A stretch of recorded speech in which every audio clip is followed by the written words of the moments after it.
Hey, I'm Warren Sprouse. This is the Bible Forum. We're here every Sunday night from 8 until 10 p.m. Eastern Time. We'd love for you to join us live. It is our 4th of July weekend show. It's July 2nd. 4th is on Tuesday.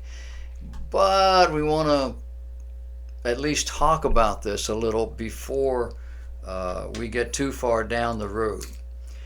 I mentioned in church this morning, I lead the singing in church, that we are probably the only nation of the world that could celebrate the 4th of July in church and sing hymns that are oriented toward that struggle and toward those battles and toward that issue. We have patriotic hymns in our hymn book, and we get to sing them at these times because our religion, Judeo-Christian ethic, our Christianity is tied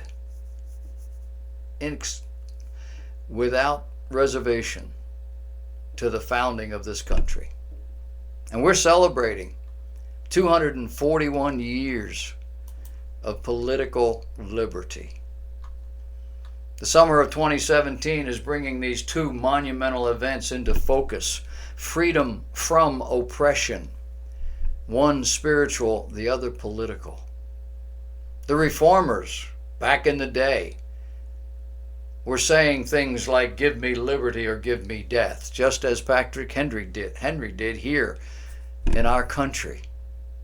The Reformation led to the founding of these United States, as religious men and women were forced out of Europe by the repression of the state religion, looking for a new beginning, a new start, a place where they could worship in peace.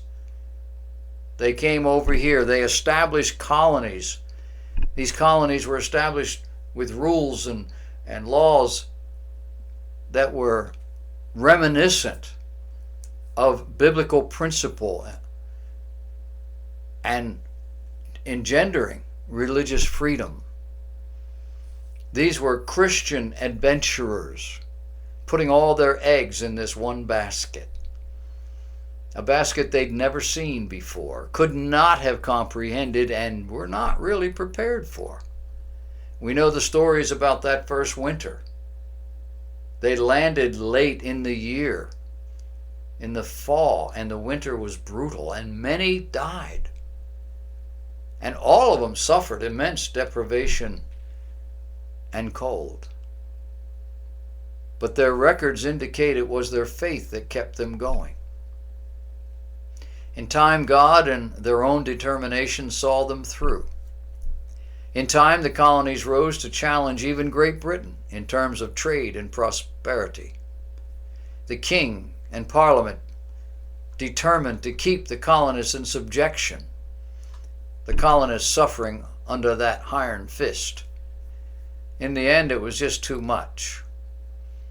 The king's soldiers murdered men in the streets of Boston in cold blood.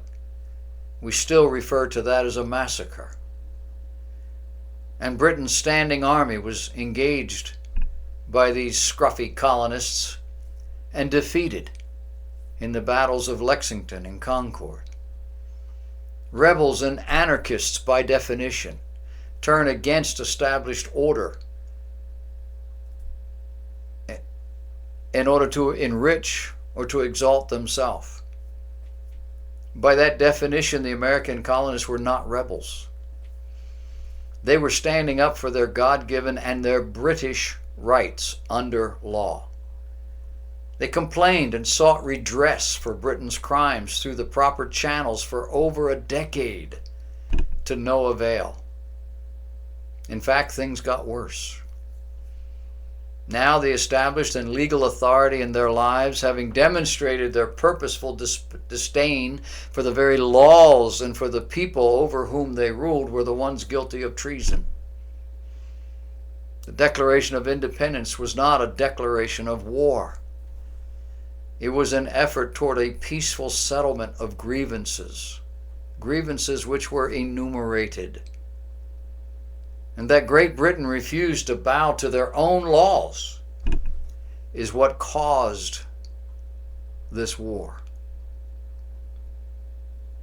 Did you know why we celebrate American Independence Day on the 4th of July every year? The Declaration of Independence was not signed on that day. That didn't happen until August. The Continental Congress did not declare independence that day. That happened on July 2nd. The Revolution was not begun on that day. That had happened over a year earlier, April 1775. The Declaration was not delivered to Great Britain on that day. That didn't happen until November 1776. So what is it about July 4th? July 4th was the day that Congress approved the wording. And in so doing, they settled all the issues. They'd been working on it for a couple of days, ever since the draft had been submitted and agreed upon. The final edits and changes were announced to the world on July 4th. And that became the date included in the fancy handwritten copy, which was signed largely in August. We're not a consistent bunch, however.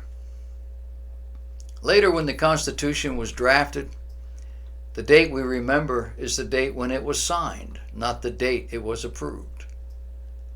That was September 17th. And for the first 15 or 20 years after the Declaration was written, people didn't celebrate it much on any date. It was too new and too much else was happening in this young nation. We went to war. We were over our heads in war. By the 1790s, a time of bitter partisan conflicts, the Declaration had become controversial. One party, the Democratic Republicans, admired Jefferson and the Declaration. The other party, the Federalists, thought the Declaration was too French and too anti-British, which went against their current policies. In 1817, John Adams complained in a letter that America seemed uninterested in its past. But that would change soon. After the War of 1812, the Federalist Party began to come apart. And new parties, the new parties of the 1820s and 1830s, all considered themselves inheritors of Jefferson and the Democratic Republicans. Printed copies of the Declaration began to circulate again, all with the date, July 4th, 1776, at the top. The deaths of Thomas Jefferson and John Adams on July 4th, 1826, within hours of each other, may even have helped to promote the idea of July 4th as an important date to be celebrated. Celebrations of the 4th of July became more and more common as the years went on, and in 1870, almost 100 years after the Declaration was written, Congress first declared July 4th to be a national holiday. They did that as part of a bill to officially recognize several holidays, including Christmas. These now famous words continue to ring in our ears.